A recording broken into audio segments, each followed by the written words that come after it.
In this tutorial, I'm going to demonstrate how to copy the direct link to an ebook and to paste it into Blackboard so students can directly access these resources without having to, let's say, jump out of your course, navigate to the library website, do a search for the particular book.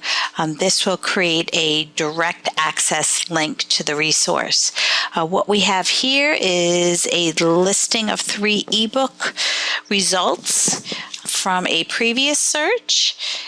Once I click on the title of that book, it'll give me the bibliographic record, and it will also give me the link to actually connect to the actual book. It will open up e-reader, it will populate the e-reader with the book, but it's listed under this connect to link. If I were to left click on this, it would take me to the ebook. What I need to do in order to copy the direct link is to right click on this link. So right click, and you'll have this options window open, and what you want to do is copy the link location. Okay, once I click on that, you won't see it, but it's in my clipboard. What it actually does is strip out any of the extraneous information that's listed here. The actual link needs to begin with this HTTP protocol, which it will automatically copy once I choose that option. And then it's as easy as going into your Blackboard course, building content. I'll talk a little bit more in a minute about where to actually place these ebook links, what makes good design practice. But in this case, I just want to show you how to embed this ebook. So under the Build Content section, what we want to do is create a web link. Simple enough. You can give a name to that. It could be ebook resources. It could be the title of the book. It all depends on the way in which you design your course. And then it's as simple as right-clicking and pasting that link into Blackboard. And as you can see, it begins with the correct protocol, this http://cwp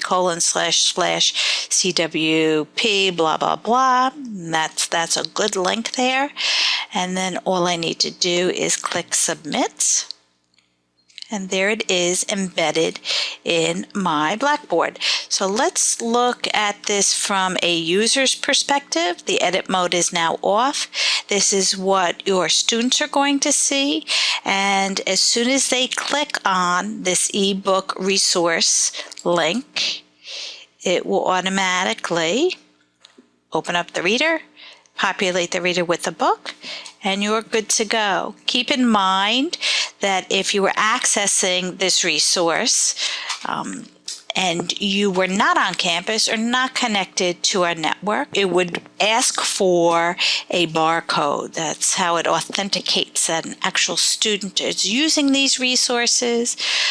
So that's something that you may want to include in your directions right under this section here, or perhaps up front in your course syllabus. Last thing I wanted to talk about, where to actually embed these links.